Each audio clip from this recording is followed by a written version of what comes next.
Автономија без достоинствени плати е илузија.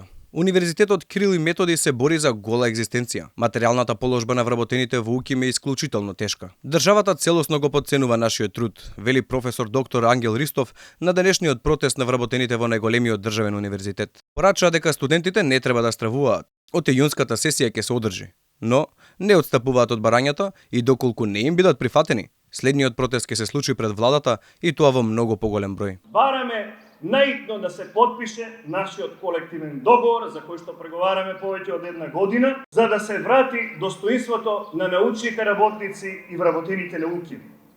Бараме значително да се подобри нашата материјална положба со вистинско и систематско покачување, 4 годишно покачување на платите, за да дојдеме до достојното ниво на плати во регионот. Поддршка за протестот организаторите добија и од ректорот Никола Јанкуловски, кој истакна дека ректорската управа и сенатот, кој брои скоро 70 редовни членови, дале поддршка за покачување на платата и испратиле дописи до владата, собранието, како и до Министерството за образование и наука, во кој се укажува дека платите на вработените на УКИМ се ниски. Вработените на универзитетот некако се чувствуваат занемарени во регионот и пошироко, имаат минимална плата од 1500 евра.